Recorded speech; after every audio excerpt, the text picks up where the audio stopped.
안녕하십니까, 팽지용입니다. 한국 사회 이슈를 발굴하고 다양한 시선으로 분석하는 뉴스프리즘 지금 시작합니다. 이번 주 뉴스프리즘이 풀어갈 이슈 함께 보시겠습니다.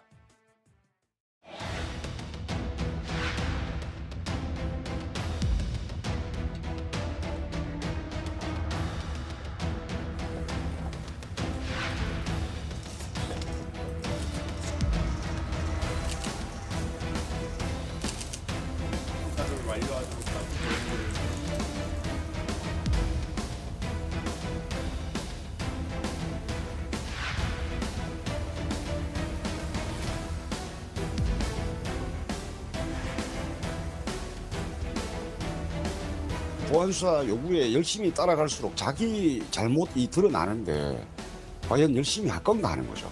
교체를 요구할 정도로 이 사람 못 믿겠어 하고 할 정도라면 이거는 단순히 교체로고만 쓸 일이 아니라 그 후속 조치가 있어야 되는 겁니다.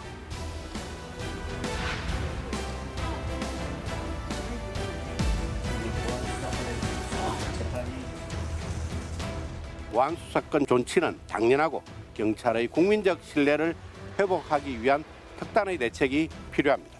수사기관 개혁을 위한 여야정 협의 테이블 개최를 제안합니다.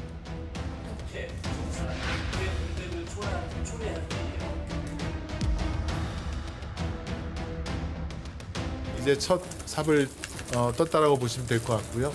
시민단체 그리고 학계 그리고 경찰, 검찰, 국수본 등등 다양한 관계기관 분들의 의견을 다 들었습니다.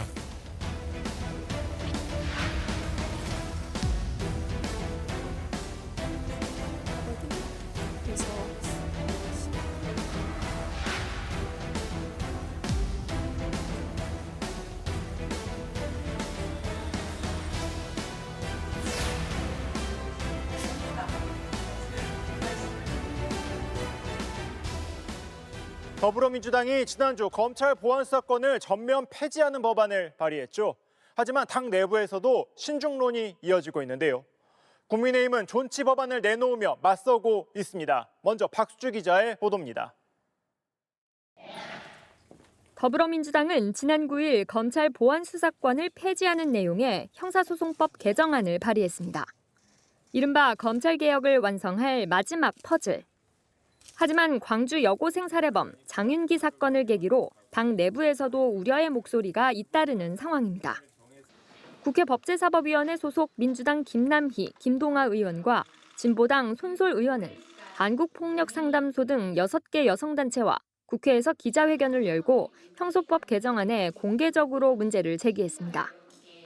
지난 14일 민주당 의원총회에서도 신중론에 힘이 실리며 예외적 보안수사 필요성을 주장하는 목소리가 비등했습니다.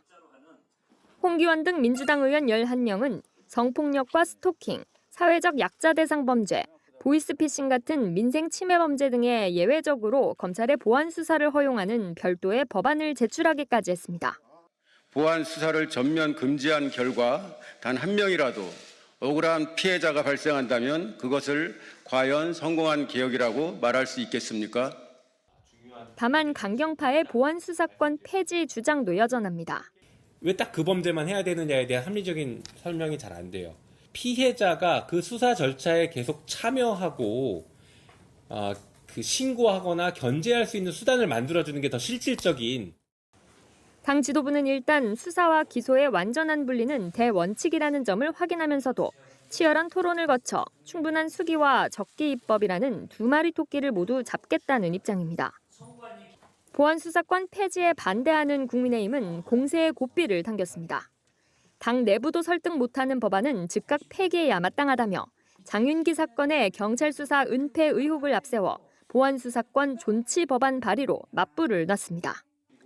법무부 장관 출신인 무소속 한동훈 의원은 부산 돌려차기 사건의 피해자를 만나 여론전을 펼치기도 했습니다. 이 사건도 장윤기 사건처럼 검찰이 보안 수사를 통해 성폭행 의도를 추가로 규명하면서 더 무거운 형이 선고됐습니다. 우리가 이런 변화들로 인해서 가해자가 살기 좋은 나라라고 생각되는 시대에 살지 않았으면 하는 바람입니다. 문제는 검찰청 폐지와 이를 대체할 중대범죄수사청, 공소청 출범까지 불과 2달 정도밖에 남지 않았다는 점입니다. 민주당은 당초 다음 달 17일 전당대회 전후 국회 본회의에서 처리한다는 방침이었지만 당내 이견이 노출된 데다 전당대회와 맞물려 노선 갈등으로 비화하는 양상을 보이면서 역시 불투명해졌습니다. 지속되는 논란의 일각에서는 오는 10월로 예정된 중수청 개청 일정에도 차질이 빚어지는 것 아니냐는 우려가 나오지만 당정은 일단 10월 2일 개청 목표를 재확인하고 차질 없는 준비 방침을 밝혔습니다. 연합뉴스TV 박수주입니다. 이번 보안수사권 폐지는 오는 10월 예정된 검찰청 폐지와 중대범죄수사청, 공소청 출범과 맞닿아 있습니다. 형사사법제도의 대변화가 이뤄지는 가운데 검찰의 수사권을 완전히 박탈하기 위한 후속 조치의 일환인데요. 사법체계가 어떻게 바뀌는지 한번 짚어보도록 하겠습니다. 그동안 검찰은 이 사건에 대해 재판을 청구하거나 이를 하지 않을 권한, 그러니까 기소권을 갖고 있었습니다. 여기에 더해 중대범죄에 대한 직접 수사는 물론 경찰로부터 넘겨받은 사건에 대한 보완 수사도 할 수 있었죠. 경찰이 수사를 할 수 있는 권한만 가지고 있다면 검찰은 수사권과 기소권을 다 갖고 있는 것입니다. 특히 어떤 사안을 직접 수사할지 기소를 할지 말지도 스스로 결정합니다. 정치권에서는 이를 두고 검찰이 너무 많은 권한을 가지고 있다며 이를 바꿔야 한다는 지적을 끊임없이 제기했었습니다. 그리고 오는 10월 2일이 되면 이 체계가 바뀝니다. 지난 3월 여당인 더불어민주당 주도로 공소청법과 중수청법을 통과시키면서 검찰이 문을 닫게 되는 변화를 맞이하게 됐는데요. 1948년 검찰청법 제정 이후 78년 만에 검찰이 역사 속으로 사라지게 되는 것입니다. 국민의 오랜 요구이자 시대적 과제였던 검찰개혁에 대한 준엄한 명령을 제도적으로 실현한 역사적 결단입니다. 바뀌는 형사법 체계에서 검찰의 중대범죄수사권은 중수청으로 가게 되고 기소권은 공소청으로 가게 됩니다. 검찰의 기능에서 수사권은 새로운 기관으로 가고 기소권만 문패를 바꿔다는 검찰에 남게 되는 셈입니다. 그런데 경찰이 넘긴 사건을 다시 살펴보는 권한, 즉 보안수사권에 대해서는 아직 방향이 정해지지 않았습니다. 보안수사권은 형사소송법을 개정해야 하는데 검찰 폐지 논의 과정에서 결론을 내리진 않았기 때문입니다. 민주당은 공소청과 중수청이 출범하는 10월까지 형사소송법도 개정해 보안수사권 논의를 마치겠다는 입장입니다. 하지만 최근 길 가던 여고생을 무참히 살해한 장윤기 사건으로 드러난 경찰 수사의 문제점이 중대 변수가 되고 있습니다.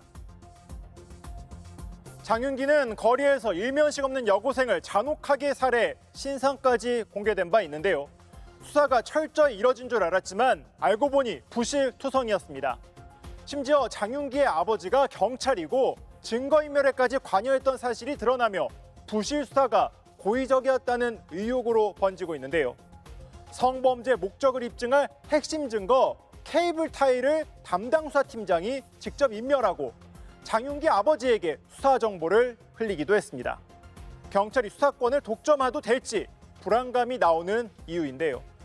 장윤기의 범행으로 딸을 잃은 유족들은 경찰을 향해 울분을 터뜨리기도 했습니다. 채은이의 억울함을 풀어줄 것이라고 믿었던 경찰이 우리 편이 아니라 살인마의 편이었습니다. 경찰이라는 직분을 수행할 자격이 있는지 묻고 싶습니다. 보안수사권 폐지를 놓고 법조계에서는 일찌감치 우려의 목소리를 제기해왔습니다. 범죄 대응과 피해자 보호에 공백이 생길 수 있다는 건데요. 방준혁 기자의 보도입니다.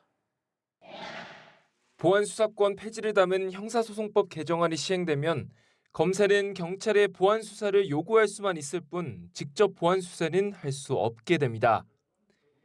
검찰 내부에선 수사 현실을 충분히 반영하지 못했다는 비판이 이어지고 있습니다.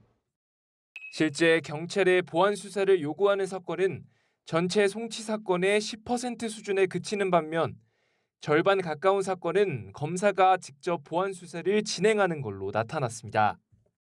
대법원도 국회에 제출한 의견서에서 보안 수사권 폐지에 따른 부작용을 최소화할 보완책이 필요하다는 의견을 처음으로 냈습니다.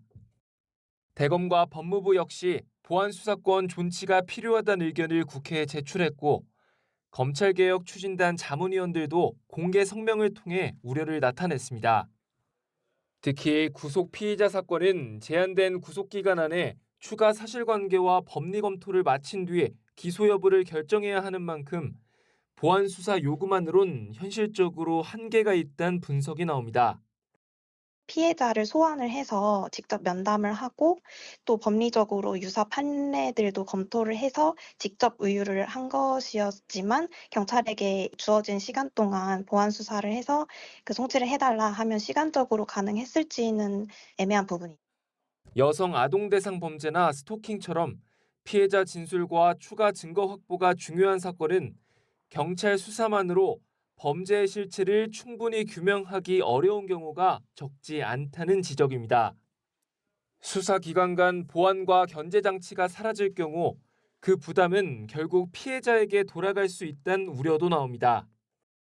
경찰이 현장을 놓쳤을 때, 경찰이 CCTV를 놓쳤을 때 바로 점검하고 바로 보완할 수 있어야 합니다.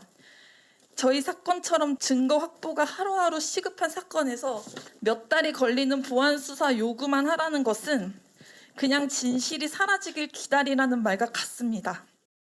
경찰 내부에서도 검사의 직접 보안 수사가 사라질 경우 추가 수사 부담이 커지고 사건 처리 기간도 길어질 수 있다는 반응이 나옵니다.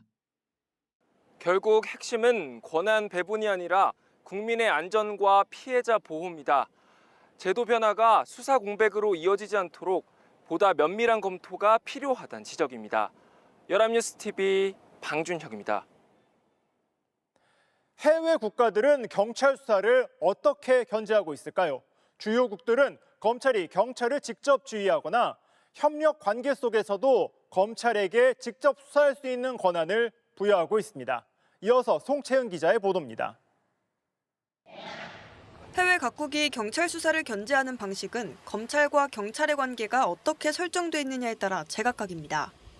경찰을 검찰의 지휘 아래 두는 나라도 있는가 하면 일부 국가에선 두 기관이 수사 과정 전반에서 서로 협력합니다. 가장 강한 경찰 통제 방식을 채택한 곳으로는 프랑스와 독일이 꼽힙니다. 프랑스 형사소송법은 경찰이 검사의 지휘에 따라 수사하도록 규정하고 있습니다.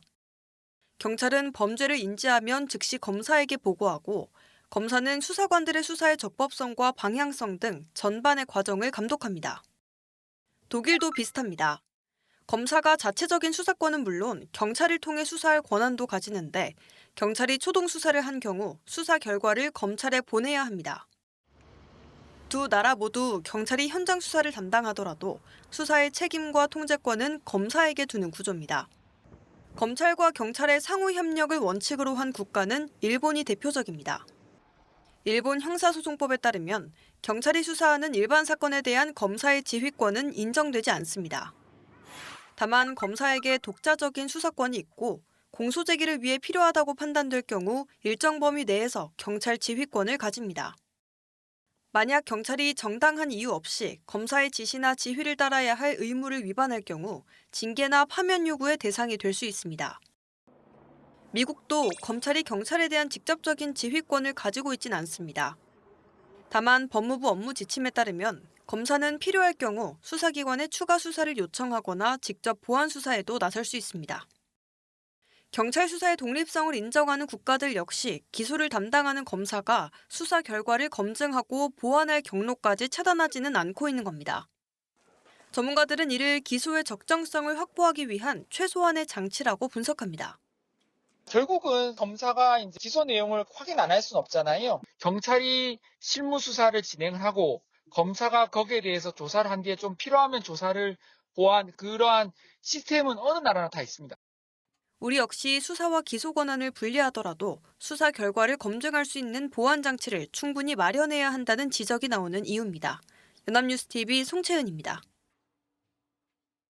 검찰의 수사권과 기소권을 분리하는 절차는 이제 마지막 페이지에 접어든 상황입니다. 형사법 체계의 변화는 국민들에게 직접적인 영향을 줄 것으로 보이는데요. 이 제도 안착과 부작용 최소화를 위해 마지막까지 치열한 논의가 필요합니다. 오늘 뉴스프리즘에서 준비한 내용은 여기까지입니다. 다음 주에도 우리 사회가 고민해볼 이슈를 가지고 찾아오겠습니다. 감사합니다.